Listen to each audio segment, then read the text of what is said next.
Yes. Please, your Prime Minister is speaking. अगर सदन मुझे शांति से सुनने के लिए मन बना सके तो मैं बड़ा आभारी हूंगा। इस चर्चा में जिन्होंने भाग लिया है मैं उन सबको धन्यवाद देना चाहता हूं। ये सदन चर्चा के लिए है, जरूर शांतिपूर्ण चर्चा के लिए, संयमित चर्चा के लिए, तर्कपूर्ण चर्चा के लिए। कुछ मित्रों का प्रयत्न था कि कोई चर्चा न हो,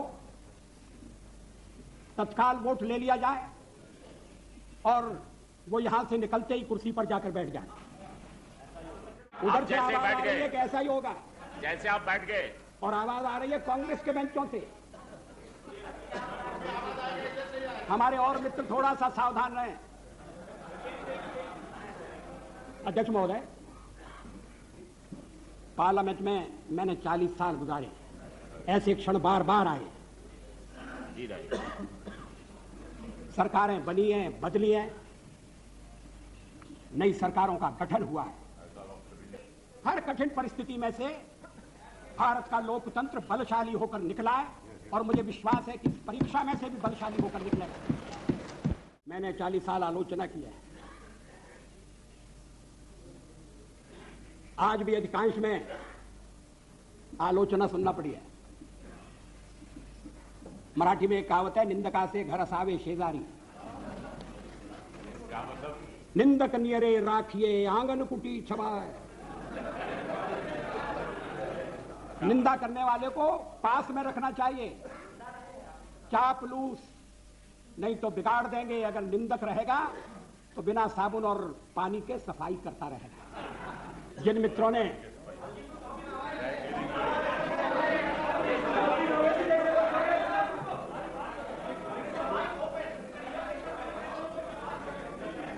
वो शिकायत कर रहे हैं, जिन्होंने प्रस्ताव का समर्थन किया है, It's okay, कोई उनको मैं विशेष रूप से धन्यवाद देना चाहता हूं। समता पार्टी के नेता श्री जॉर्ज फर्नांडिस, शिवसेना के नेता श्री शरद पोद्दार,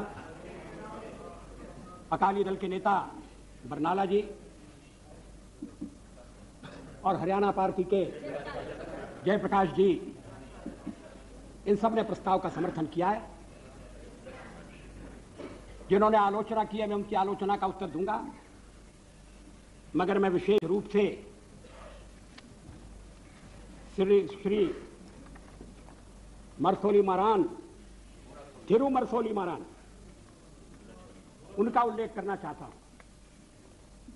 आई have a special word of gratitude for my dear friend Shri Murasoli Maran. Maran, I stand corrected. Despite our differences on certain issues, he was generous enough to set the record straight on the issue of horse trading by stating categorically that we did not use suitcases to convert our minority into majority. He has in fact demolished the baseless and politically motivated allegation leveled by some members. I am also glad that Thiru Maran has taken note of our resolve to restore the balance of resources in favor of states. We have always held the opinion that the center cannot be strong if the states are weak. Thiru Maran is disturbed over our advocacy of one nation, one people, one culture. I am happy that he shares our perception of one nation. But I must say that he has got it all wrong on our interpretation of one people and one culture. I categorically state here that BJP does not stand for uniformity. We recognize the celebrated India's plural, multi-religious, multilingual, and multi-ethnic character. This view is best reflected in a poem by one of India's greatest poets, Subramanya Bharati. That poem is entitled Anti, for my mother. Bharati says, I would like to read in Tamil. Muppadu, Kodi Muhiyamuyalal, Uir Mohipuram Dayal, Ivar Chappumoji, Padinet Dayal, Anil Chindanai, Andhra Dayal. इसका मैं हिंदी में अनुवाद कर दूं. Thank you. This is not for the first time. I read something in Tamil in my address to the United Nations. इसका हिंदी अनुवाद इस प्रकार है. 30 कोटि, उस समय देश की आबादी 30 करोड़ थी. 30 कोटि मुखमंडल वाली है मेरी मां. एक है उसकी काया और आत्मा. भाषाएं वो 18 बोलती है, किंतु एक है उसका चिंतन. मित्रों, अध्यक्ष महोदय,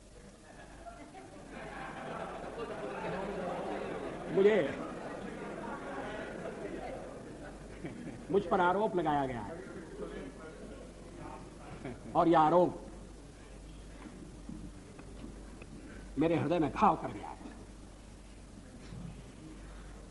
आरोप यह है कि मुझे सत्ता का लोभ हो गया है और मैंने पिछले 10 दिन में जो कुछ किया है वो सत्ता के लोभ के कारण किया है. अभी थोड़ी देर पहले मैंने उल्लेख किया कि मैं 40 साल से सदन का सदस्य हूं.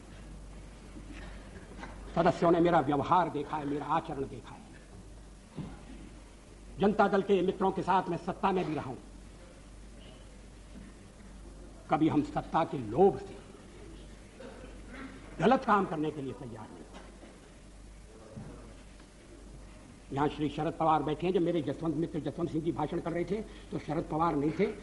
वो जसवंत सिंह जी कह रहे थे कि किस तरह से शरद पवार ने अपनी पार्टी तोड़कर हमारे साथ सरकार बनाई थी, सत्ता के लिए बनाई थी या महाराष्ट्र के भले के लिए बनाई थी, ये अलग बात है. मगर उन्होंने अपनी पार्टी तोड़कर हमारे साथ सहयोग किया. मैंने तो ऐसा कुछ नहीं किया. बार बार इस चर्चा में इस पर सुनाई दिया है कि भाजपा तो अच्छा है मगर पार्टी ठीक है.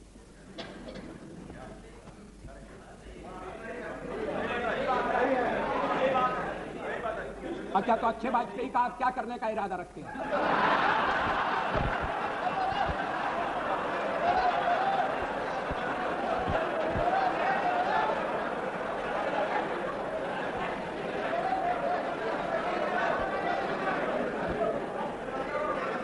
अध्यक्ष महोदय, मैं नाम नहीं लेना चाहता.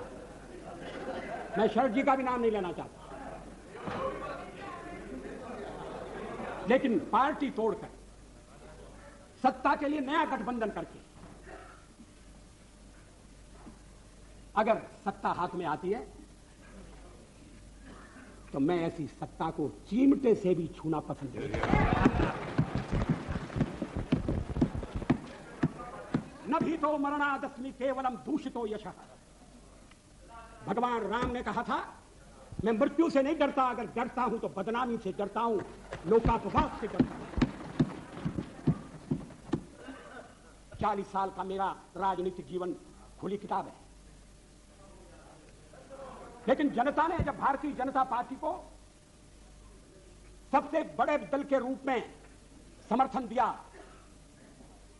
तो क्या जनता की अवज्ञा होनी चाहिए? जब राष्ट्रपति ने मुझे बुलाया और सरकार बनाने के लिए बुलाया और कहा कि कल आपके मंत्रियों की शपथ विधि होना चाहिए और 31 तारीख तक आप अपना बहुमत सिद्ध कीजिए, तो क्या मैं मैदान छोड़कर चला जाता? मैं पलायन कर जाता? जिस जनता का हमने विश्वास अर्जित किया है, और आप इकट्ठी भीड़ न करें.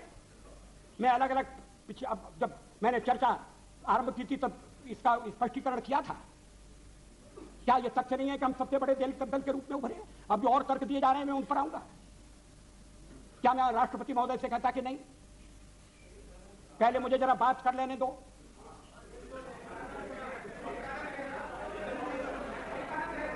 जब वो कह रहे हैं कि कल शपथ विधि होगी और मुझे समय दे रहे हैं 31 तारीख तक का, तो मैंने कहा कि 31 तारीख के जो समय दिया जा रहा है उसका मैं सदुपयोग करूंगा, अन्य दलों से चर्चा करूंगा, उनका समर्थन प्राप्त करने का प्रयास करूंगा, एक कॉमन प्रोग्राम के आधार पर हम आगे बढ़ सकें, इस तरह का वातावरण बनाने की कोशिश करूंगा.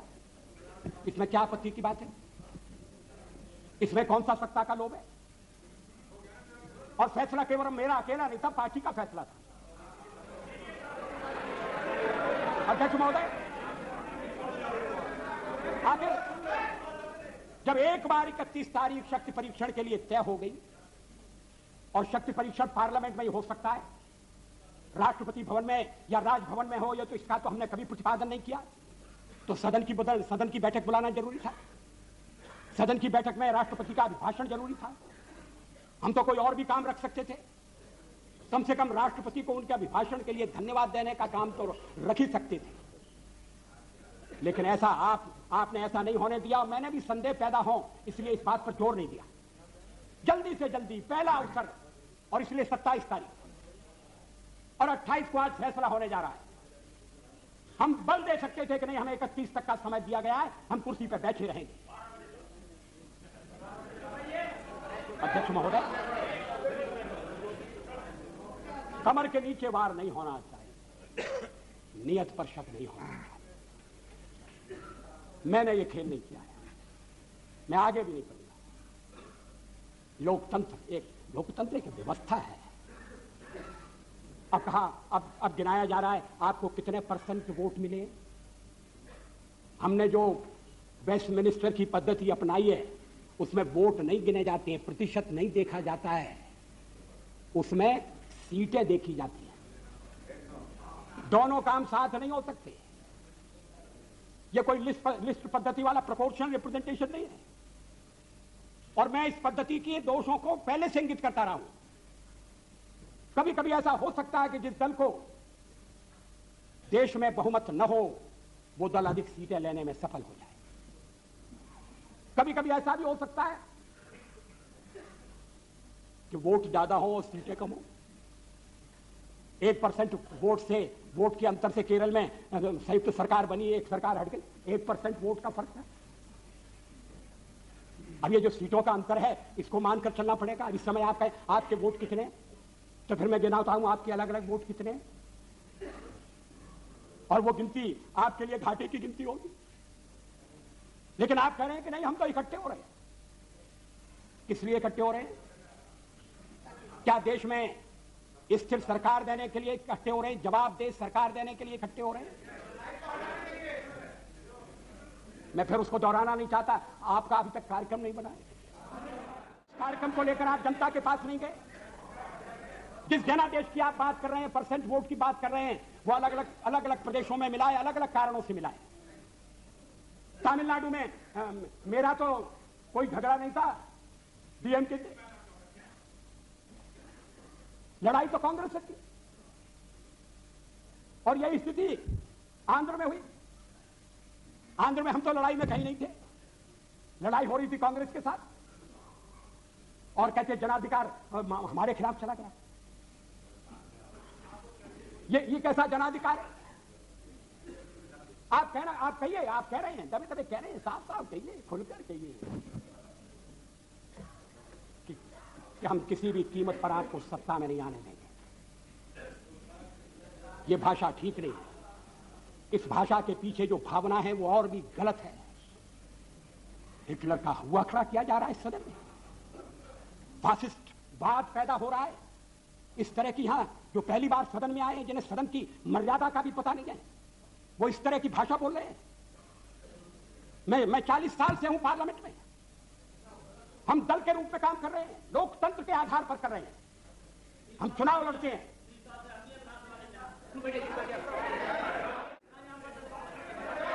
गठबंधन बनाकर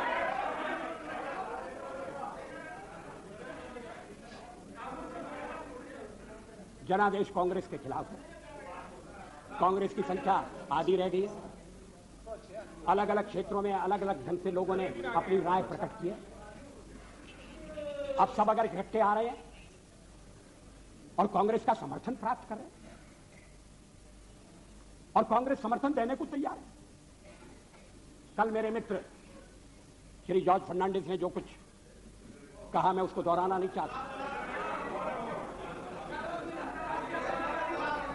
अगर आप चाहें तो फैसला कर सकते हैं कि भाई हमने एक दूसरे को गाली दी होगी, मगर चलो छोड़ो, आज तो सबको मिलकर बीजेपी को गाली देना है।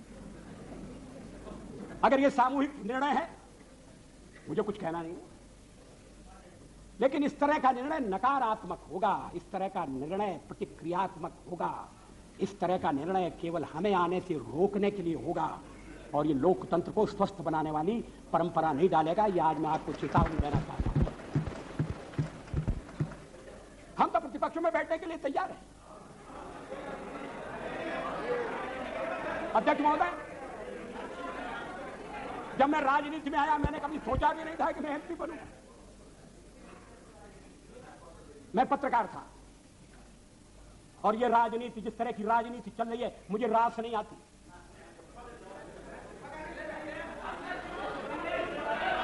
मैं छोड़ना चाहता हूं मगर राजनीति मुझे नहीं छोड़ती।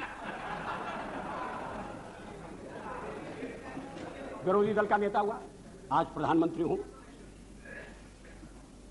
थोड़ी देर बाद नहीं रहूंगा।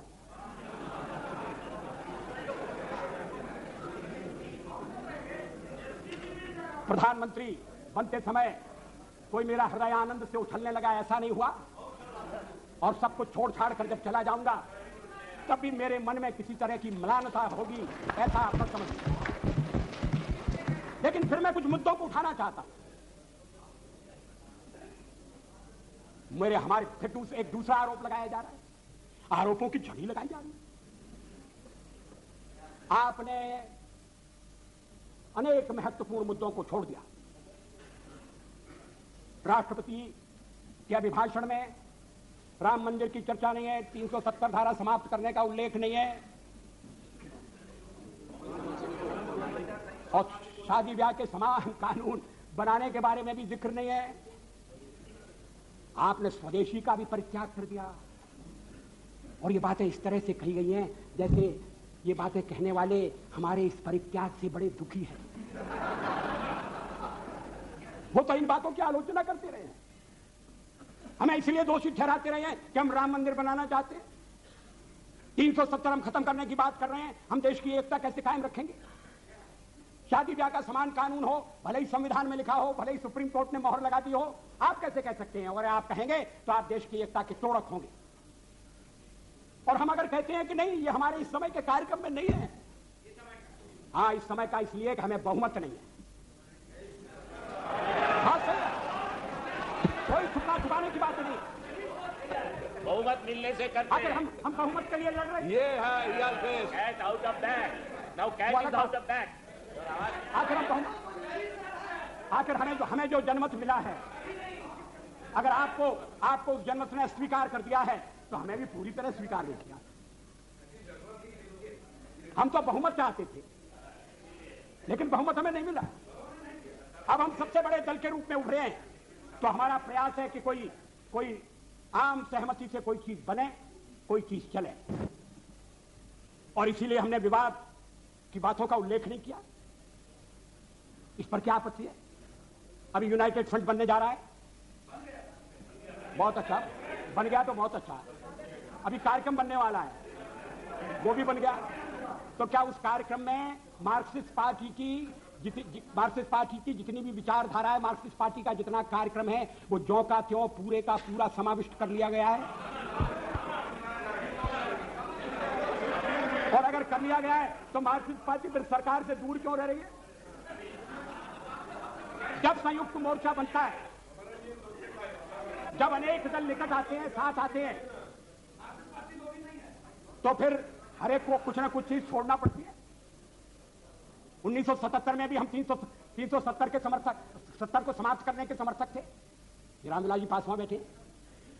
1977 में भी हम एटम बम बनाने के हक में थे, लेकिन हमने जब देखा कि लोकतंत्र पर संकट आया है, बाकी की सारी बातें इस समय एक तरफ रखने की जरूरत है और लोकतंत्र को बचाने की आवश्यकता है।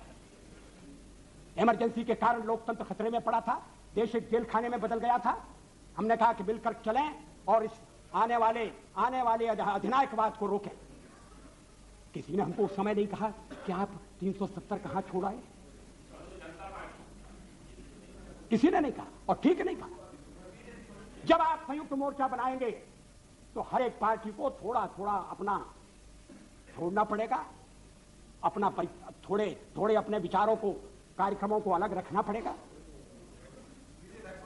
और राष्ट्रपति ने अगर 31 तारीख तक का समय दिया तो इसीलिए दिया, राष्ट्रपति को मालूम था कि मेरा बहुमत नहीं है, लेकिन बड़ी पार्टी के रूप में उन्होंने बुलाया और 31 तक का समय दिया। और दलों से बात करो, विचार विनिमय करो, इस बात का प्रयत्न करो कि कोई स्थिर सरकार बन जाए, स्थायी सरकार बन जाए। ये और देशों में भी होता है और ये होने लगा था, इसलिए कि आपने सबसे ज्यादा टांग अड़ाई। Why don't you consider We that? are not isolated. Yes, you are. Totally isolated. हमारे समर्थन है, इस समझ के बाद ठीक है, हमारे साथ कोई नहीं है। और फिर जब हम कहें कि हमारे साथ अकाली दल है जो अभी चुनाव जीत कर आया है, He is not pro BJP, he is anti Congress. That is why he is. you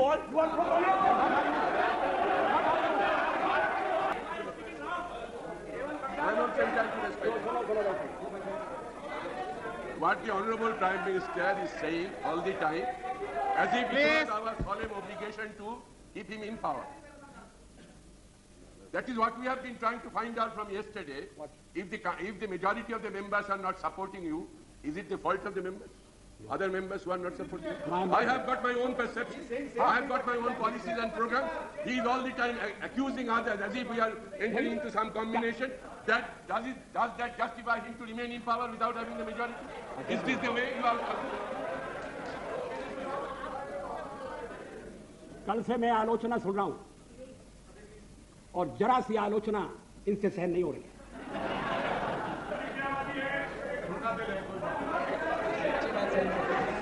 अगर मतदाता ने किसी एक दल को स्पष्ट बहुमत नहीं दिया तो क्या मेरा दोष है? और हमें सबसे बड़ी पार्टी के रूप में काम करने का अवसर दिया क्योंकि लोग परिवर्तन चाहते थे, यह भी हमारा दोष है। मेजॉरिटी। Acharya please. अध्यक्ष महोदय, मैं पश्चिम बंगाल की बात नहीं कर रहा हूं, मैंने कल उसका उल्लेख किया था, किस तरह से सीटें घटी है, किस तरह से वोट घटे, वो बात अलग है। Come back to power with 2/3 majority. Don't forget. For the fifth मगर कम time. हुआ। For the fifth time. I think it's okay. अध्यक्ष महोदय, ये बात मेरी समझ में नहीं आती अरे आप साफ हो जाओगे भाई। प्लीज कि जो दल अलग अलग चुनाव लड़े थे, जो दल अलग अलग चुनाव लड़े थे, एक दूसरे के विरुद्ध चुनाव लड़े थे, वो अब साथ आने के बाद ये कह रहे हैं कि मैंडेट मिला है बीजेपी के खिलाफ नहीं लड़ी और उसके लिए 82% लोगों ने वोट दिया है। ये विचित्र तर्क दिया जा रहा है। आप यूनाइट कर चुके हैं, ये बहुत अच्छी बात है, हमारे सामने नहीं है। तो आपको बात का ये तो 2 दफा जीता है, दो पार्लियामेंट जीता है। टू एल और नॉट टू एल। मैं आज उनका बात पाया। दादा, ये they don't listen to you. What is that Why you I'm want? trying to help them, they don't listen. What you want? What you want? You want that till 31st. What is that you propose? आप तो आ जाओ। Some patience. Let the prime minister continue please continue. मगर इतनी चर्चा चली, पहले तो आप चर्चा ही नहीं चाहते थे और चर्चा चली तो सदस्यों ने रुचि ली और अच्छी बहस हुई और निर्णय का वक्त आ जाएगा, आ गया। अभी भी आपको परेशानी हो रही है इतनी जल्दी सत्ता में जाने की। मुझे वो दिन याद है जब जनता पार्टी को तोड़कर आप चौधरी चरण सिंह जी को साउथ ब्लॉक ले गए थे और उनकी कुर्सी के पीछे खड़े होकर आपने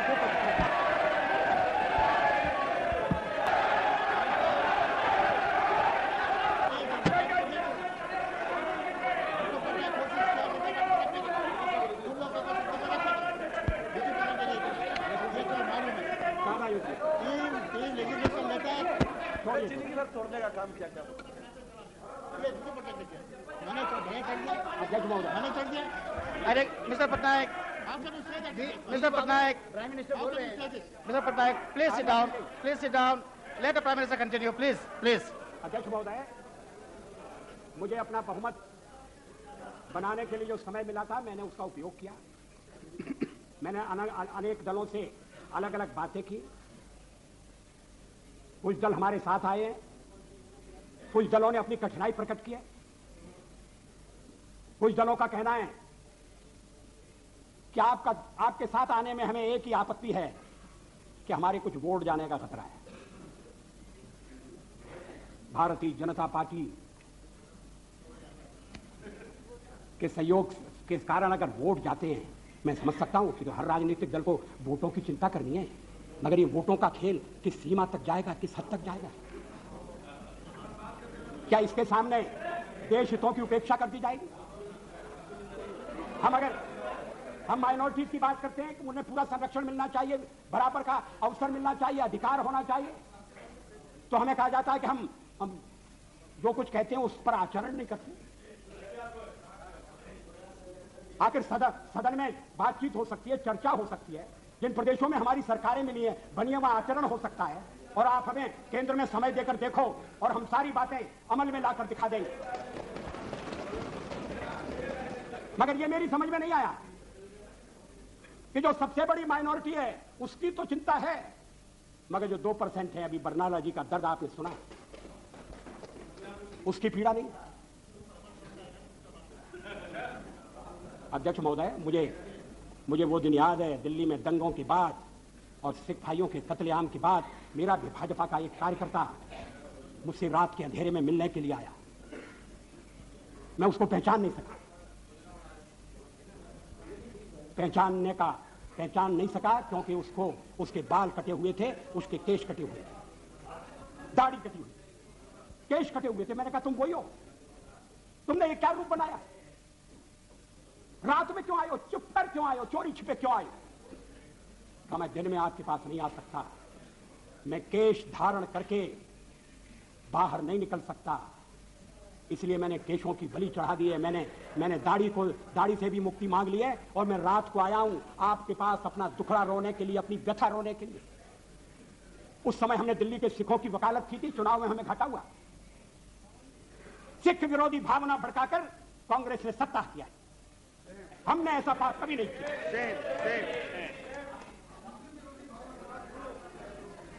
दोनों गलत है, मगर आप सिखों पर हुए अत्याचार की निंदा नहीं करते? बिल्कुल करते हैं, नहीं 10 साल बहुत बार किया है, हाउस में किया है, कितने बार किया है, पार्लियामेंट में कब किया? हाउस में कभी सारे अपराधी पकड़े नहीं गए? Number of times we raise this issue, why is making my delegation. भाजपाई बन करके और उन्होंने सिखों को लखनऊ में लूटा। हम नाम please sit down please sit down. चलो, मेरे मित्र श्री मुलायम सिंह जी इस मामले में न बोले तो ज्यादा अच्छा हो।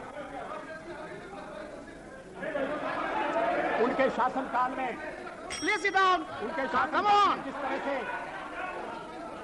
जिस तरह से उत्तरांचल की मांग करने वाली महिलाओं के साथ जो दिल्ली प्रदर्शन के लिए आना चाहती थी, बलात्कार हुआ जो कोर्ट ने जिसकी पुष्टि कर दी है, उसके बाद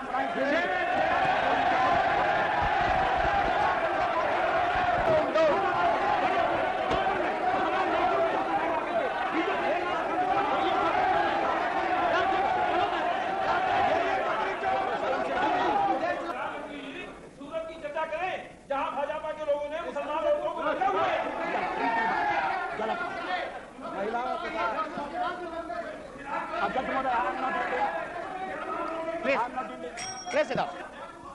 ये सभी मित्र कल से लेकर आज तक बोलते रहे।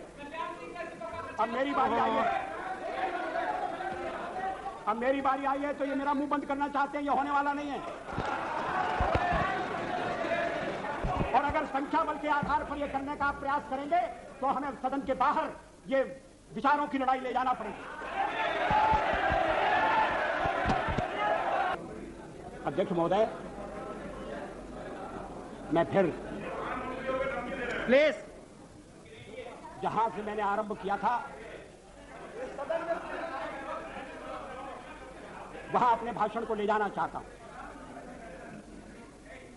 देश में ध्रुवीकरण नहीं होना चाहिए, न सांप्रदायिक आधार पर, न जातीय आधार पर, न राजनीति ऐसे दो खेमों में बंटनी चाहिए कि जिनमें संवाद न हो, जिनमें चर्चा न हो। देश आज संकटों से घिरा है और ये संकट हमने पैदा नहीं किए। जब जब कभी आवश्यकता पड़ी संकटों के निराकरण में हमने उस समय की सरकार की मदद की है। उस समय के प्रधानमंत्री नरसिंह राव जी ने भारत का पक्ष रखने के लिए मुझे विरोधी दल के नेता के नाते जेनेवा भेजा था और पाकिस्तानी उसे देखकर चमत्कृत रह गए। उन्होंने कहा कि ये कहां से आए, क्योंकि उनका यहां विरोधी दल का नेता ऐसे राष्ट्रीय कार्य में भी सहयोग देने के लिए तैयार नहीं होता। वो हर जगह अपने सरकार को गिराने के काम में लगा रहता है। ये हमारी परंपरा नहीं है, ये हमारी प्रकृति नहीं है और मैं चाहता हूं ये परंपरा बनी रहे, ये प्रकृति बनी रहे। सत्ता का खेल तो चलेगा, सरकारें आएंगी जाएंगी, पार्टियां बनेगी बिगड़ेंगी, मगर ये देश रहना चाहिए, इस देश का लोकतंत्र अमर रहना चाहिए। क्या ये आज के वातावरण में कठिन काम नहीं हो गया है? ये चर्चा तो आज समाप्त हो जाएगी, मगर कल से जो अध्याय शुरू होगा उस अध्याय पर थोड़ा गौर करने की जरूरत है। ये कटुता बढ़ना नहीं चाहिए। मैं नहीं जानता यूनाइटेड फ्रंट ने श्री देवेगौड़ा को किस आधार पर अपना चौथे नंबर का नेता चुना है। वो यूनाइटेड फ्रंट की फर्स्ट चॉइस नहीं थे, वो तो फोर्थ चॉइस थे। मगर जो इनकी फोर्थ चॉइस थे अब वो देश की फर्स्ट चॉइस होने वाले हैं। मैं समझ सकता था नहीं, और उसका कारण ये है, अध्यक्ष महोदय मुझे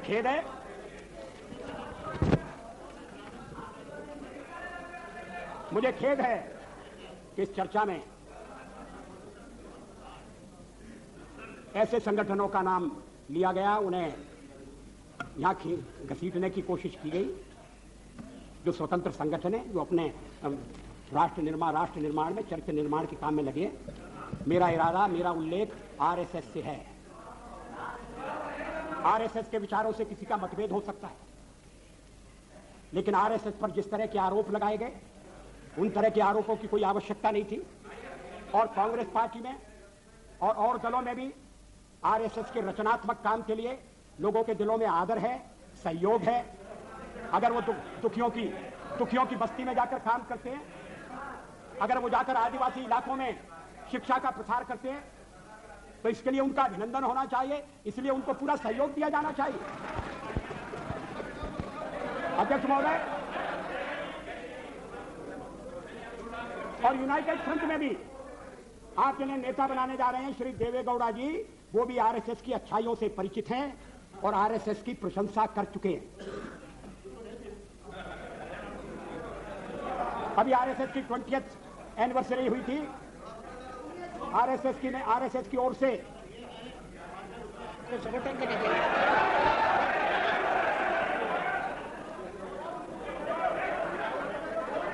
अध्यक्ष महोदय, अब देवे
अरे क्या हो रहा है?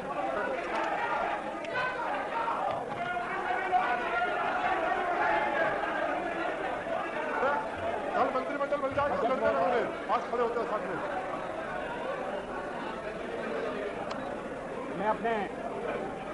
मैं अपने दल के सदस्यों से कहना चाहता हूं।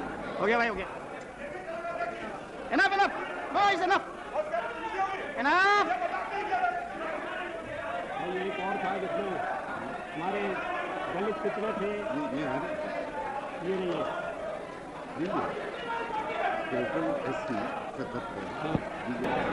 अध्यक्ष महोदय, ऑर्डर प्लीज।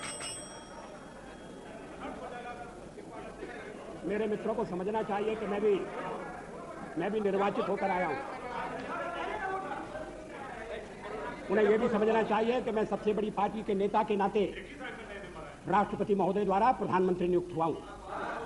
प्रधानमंत्री के निर्देश के कारण और निर्देश के आधार पर मैं विश्वास मत लेकर आया हूं। राष्ट्रपति, अब अगर चर्चा होती है और उसमें बिजू पटनायक जैसा वरिष्ठ नेता मुझे टोकता है। Please, Mr. Patnaik, you don't have to react for everything. Mr. Patnaik, you're one of the senior most leaders of the country. Please, you don't have to react for everything. अध्यक्ष महोदय, मैं इस बात का उल्लेख कर रहा था कि इस देश में जो देशभक्त हैं, विवेकवान हैं और जो अंतःकरण से भारत का भला चाहते हैं, वो आरएसएस के संपर्क में आए हैं। वो जानते हैं कि संगठन देश हित की सेवा के लिए समर्पित है। और अभी और मैं इसका ताजा उदाहरण देता हूं। मैं इस बात का उल्लेख नहीं कर रहा कि चीनी आक्रमण के बाद पंडित नेहरू के नेतृत्व में रिपब्लिक परेड के दौरान जिन स्वयंसेवी संगठनों को अपनी एकजुटता प्रकट करने के लिए बुलाया गया था, उनमें आरएसएस भी था। स्वर्गीय, उसमें कम्युनिस्ट नहीं थे। कम्युनिस्ट तो क्या भूमिका अदा कर रहे थे, मैं कहना नहीं चाहता। श्री लाल बहादुर शास्त्री के जमाने में वो भी भारत के प्रधानमंत्री थे, लोकप्रिय प्रधानमंत्री थे। जब देश पाकिस्तान के साथ हमारी लड़ाई हुई और उन्हें दिल्ली में कंट्रोल करने के लिए और ऐसे शिक्षित लोगों की आवश्यकता थी, तो आरएसएस के स्वयंसेवक यहां कंट्रोल करते थे, ट्रैफिक को कंट्रोल करते थे। किसी ने उन पर आपत्ति नहीं की। अभी इमरजेंसी के खिलाफ अभी बेंगलोर में एक सम्मेलन हुआ था और जिसको संज्ञा दी गई थी सेकंड फ्रीडम स्ट्रगल की, और उसमें श्री देवेगौड़ा उपस्थित थे। उन्होंने जो भाषण दिया उसका अंश मेरे पास है। मैं कोट कर रहा हूं, RSS is a spotless organization. In my 40 years, वो तो देवेगौड़ा जी तो यहाँ है नहीं।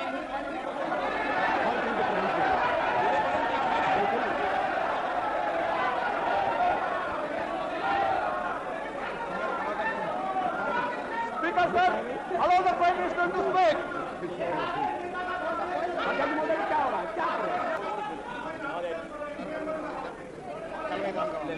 Why don't you take out your rule book? Why don't you take out your procedure? What is that rule about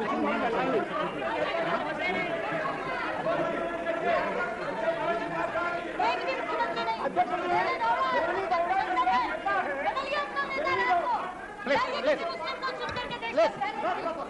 I will come to you. I'll come to you. Yes, mister. Please. I have given floor time. Let us listen.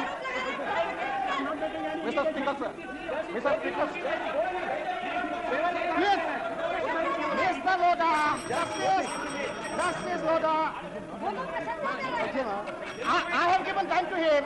He'll come to you. Mr. Speaker, sir, I just want to draw your attention. Please, madam. Any member in this house has every right to quote any document provided. You were quoting previously. Just a moment, let me finish. Right? Mr. Speaker, sir, but without any document, before authentication and before your prior permission, and that too, if any person is absent about him, nothing should be made public because he has no right to reply to this house, sir.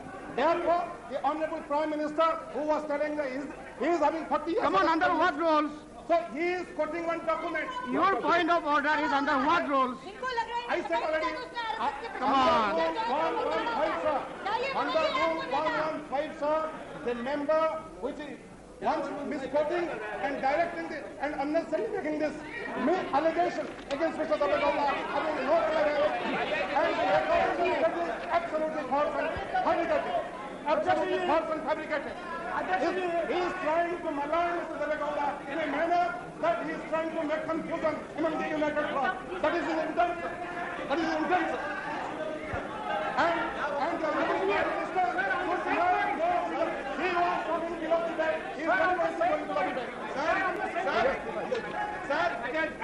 again I'm going to several newspapers in Bangalore which authenticate the statement of Deve Gowda where he said about RSS, Nishkalanka Charitrena Deve Gowda. I can give you Kannada Prabha to Indian Express and it is authenticated. It is quoted from newspapers. What is happening in it? What is happening in it? Yes, Speaker, sir, it's gone published in almost all the newspapers of Karnataka. I will allow you. One by one, please. One by one. Mr. Ahmed, I will come to you. Listen, Speaker, sir, what happened to your ears? Do you have ears? Have you got ears or not? Come on. Sit down. I have given him the permission to speak first. Sir, I draw your attention to Rule 353. No allegation of pettiformity or It is not an allegation made by a member against any person unless the member has given adequate advance notice to the Speaker and also to the Minister concerned so that the Minister may be able to make an... No, not only Minister, members also. Already got in the rules. Members also. Therefore, sir, I just... Chair can assist us also in this matter. So the chair can assist also. Can any member... Yes, exactly. Rule पढ़ते नहीं है, एक rule 353 पढ़ा है। Rule पढ़िए ना, आप पढ़ा रहे हैं, ठीक है, आप पढ़िए ना, मैं आ रहा हूँ, ठीक है, आप पढ़ लीजिए 353। What are the statements? Prime Minister is calling. Mr. Minister, almost all of newspapers of Karnataka. Honorable Speaker.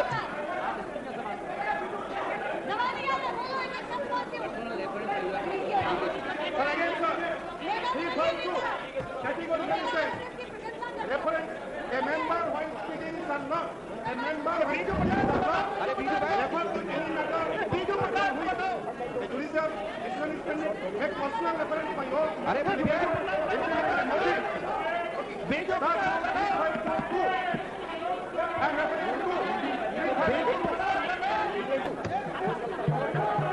Have you finished?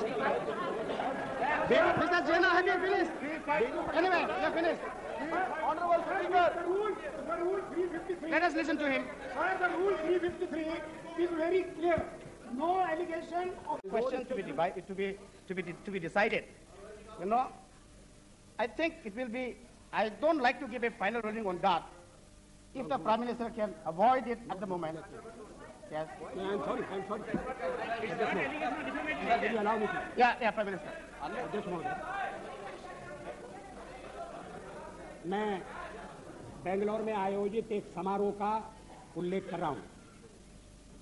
जिस समारोह में अन्य लोगों के अलावा श्री देवे गौड़ा उपस्थित थे। वो इमरजेंसी के खिलाफ आयोजित समारोह था। वो उस समारोह की तारीख है 26 जून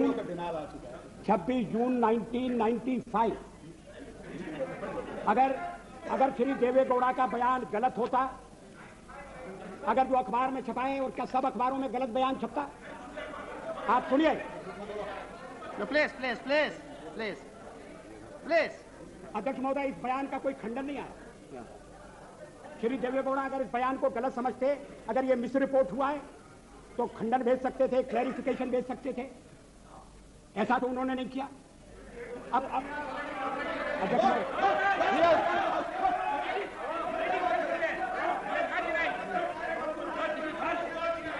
He has never given a count.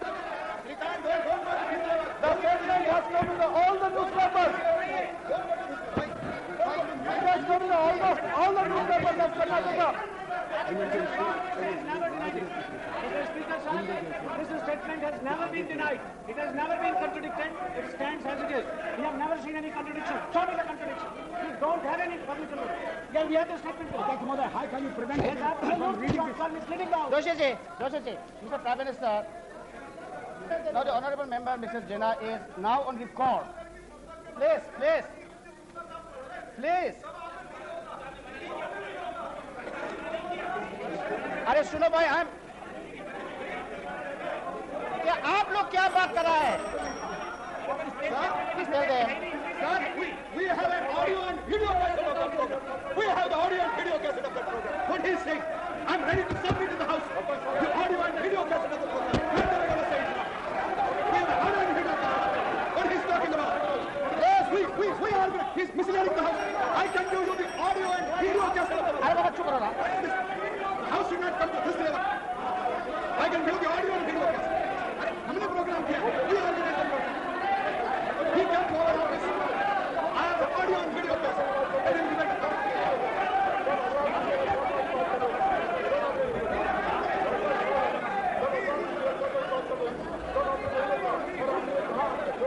Misleading the House. Sir, we are the program. We invited him. Voting कराइए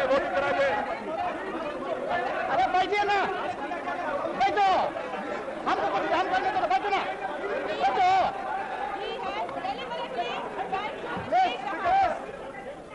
Uma ji, come on, let us conduct the house. Rita ji, come on, please. I want to go.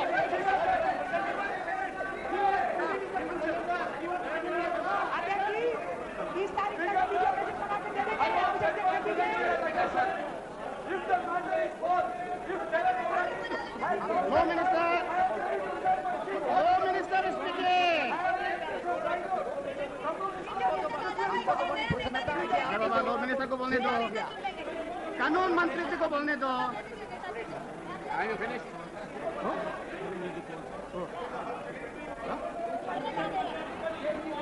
भाई साहब एक और तो आप विरोध करते हैं सर, एक और जो भी आ रहे थे अभी दिया बच्चे We have already contradicted. We have already contradicted, but if the Prime Minister wants to read, let him read. जो आरएसएस का प्रशंसा करे, आरएसएस की शाखा में गया हुआ है। Okay, all right. If the Prime Minister, सुनो बाबा, if the Prime Minister is willing to authenticate the document, go ahead. Mr. Speaker, apart from authenticating the document, we have present the document.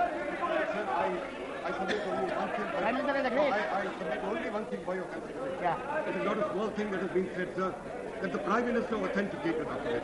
Please reflect on what you have said. No, a member who quotes a Yes, sir, particular because sentence. you, sir, I do not wish to argue. No. But you said, you first denied Okay, the right to... I modify my members say- statement. Then Whether the these honourable members member. say that you can quote it, Okay, you go to this. I modify my statement. The honourable member who is quoting, if he is willing to authenticate, it can be quoted. Mr. Speaker, sir. No. No. Will you kindly hear me for 2 minutes? Mr. Speaker, I insist that you hear us. I have allowed you, sir, to quote.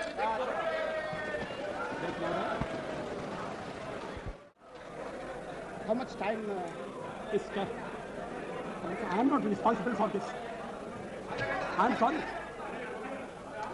I must have my say. मैं यहाँ किसी की कृपा से नहीं आया हूँ और किसी की कृपा से नहीं बोलूंगा। इस आरएसएस का नाम मैंने नहीं लिया। इस चर्चा में आरएसएस का नाम कॉमरेड इंद्रजीत गुप्ता ने लिया। उन्होंने आरएसएस के साथ हमारे संबंधों का भी निरूपण किया। अब आरएसएस के बारे में क्या राय है, और अगर श्री देवेगौड़ा जैसे व्यक्ति की राय है तो ये अभी तक क्या हुआ था?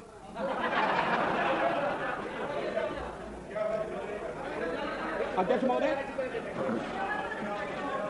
और बीच में ये कहा गया कि ये गलत है, और उस समय मैंने निवेदन किया कि 26 जून 1995 का फंक्शन है, 1995 का 1977 के बारे में। Please, let the Prime Minister speak. You must have confidence in your Prime Minister.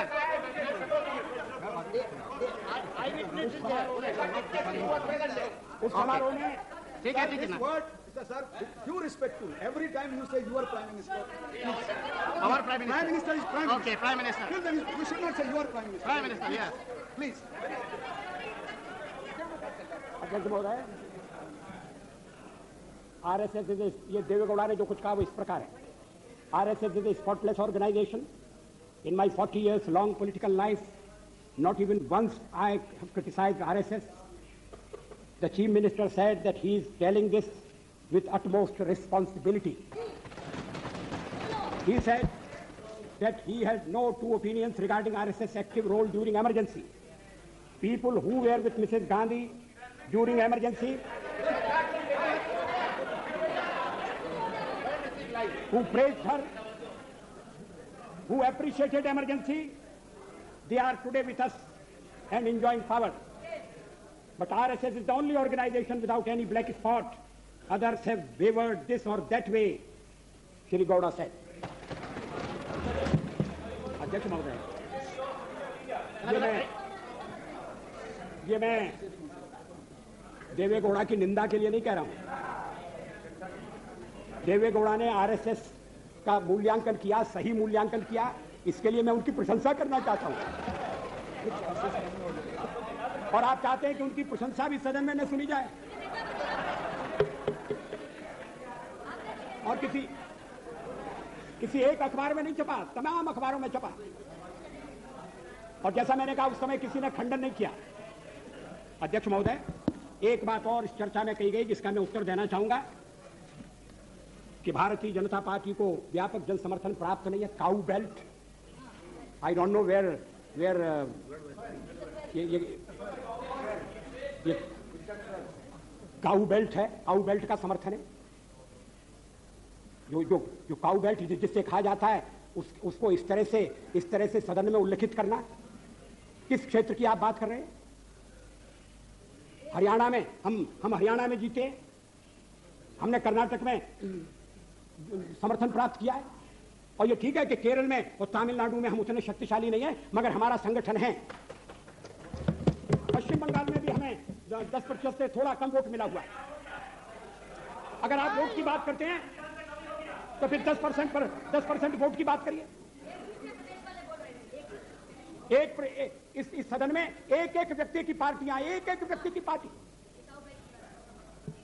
और वो हमारे साथ हमारे खिलाफ जमघट करके और हमें हटाने का प्रयास कर रहे हैं। उन्हें प्रयास करने का पूरा अधिकार है, मगर है वो एक व्यक्ति की पार्टी। एकला चलो रे, और चलो एकला अपने चुनाव क्षेत्र से और दिल्ली में आकर हो जाओ इकट्ठे रे। किस लिए इकट्ठे हो जाओ? देश के भले के लिए। स्वागत है, हम भी अपने ढंग से देश की सेवा कर रहे हैं। और अगर हम देशभक्त न होते और अगर हम निस्वार्थ भाव से राजनीति में अपना स्थान बनाने का प्रयास न करते, और हमारे इन प्रयासों के पीछे 40 साल की साधना है। ये कोई आकस्मिक जनादेश नहीं है, कोई चमत्कार नहीं हुआ है। हमने मेहनत की, हम लोगों में गए, हमने संघर्ष किया है। पार्टी 365 दिन चलने वाली पार्टी है। ये कोई चुनाव में कुकुर मुक्के की तरह से खड़ी होने वाली पार्टी नहीं है।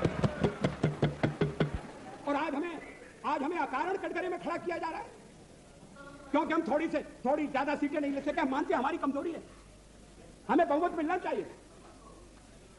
राष्ट्रपति ने हमें अवसर दिया, हमने उसका लाभ उठाने की कोशिश किया, हमें सफलता नहीं मिली, वो अलग बात है। लेकिन हम फिर भी सदन में सबसे बड़े विरोधी दल के रूप में बैठेंगे और आपको हमारा सहयोग लेकर सदन चलाना पड़ेगा, इस बात को मत भूलिए। मगर सदन चलाने में और ठीक तरह से चलाने में हम आपको पूरा सहयोग देंगे, ये आपको आश्वासन देना चाहते हैं। मगर सरकार आप कैसी बनाएंगे, वो सरकार किस कार्यक्रम पर बनेगी, वो सरकार कैसी चलेगी, मैं नहीं जानता।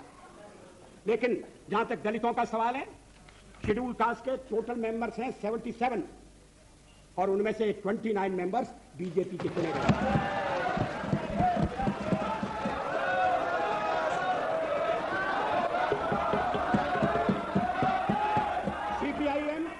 सीपीआईएम के 5 मेंबर हैं, सीपीआई 1 मेंबर है, कांग्रेस 15 मेंबर है, जनता दल 7 मेंबर है और सबसे ज्यादा हमारे मेंबर हैं। एसटीसी में भी, शेड्यूल ट्राइब्स में भी total number of seat is 41, BJP 11। हमारा जनाधार नहीं है, हमें लोगों का व्यापक समर्थन प्राप्त नहीं है। अगर आप हमें छोड़कर सत्ता बनाना चाहते हैं और आप समझते हैं कि वो सरकार टिकाऊ होगी, मुझे तो उसके टिकने के लक्षण नहीं दिखाई देते। वो पहले तो उसका जन्म लेना कठिन है, जन्म लेने के बाद जीवित रहना कठिन है। और ये सरकार अंतर विरोधों में घिरी हुई देश का कितना लाभ कर सकेगी, ये एक प्रश्नवाचक चिन्ह है। हर बात के लिए आपको कांग्रेस के पास दौड़ना पड़ेगा। और जब आप उन पर निर्भर हो जाएंगे, अभी तो मैं नहीं जानता, पहले चर्चा हुई कि कुछ शर्तें लगाई जा रही, फिर चर्चा हुई कि कोऑर्डिनेटिंग कमेटी बनाना पड़ेगी। फ्लोर पर भी हम लोग कोऑर्डिनेशन करते हैं, उसके बिना तो सदन नहीं चलता। आप सारा देश चलाना चाहते हैं, बड़ी अच्छी बात है, हमारी शुभकामनाएं आपके साथ हैं। हम अपने देश की सेवा के कार्य में जुटे रहेंगे।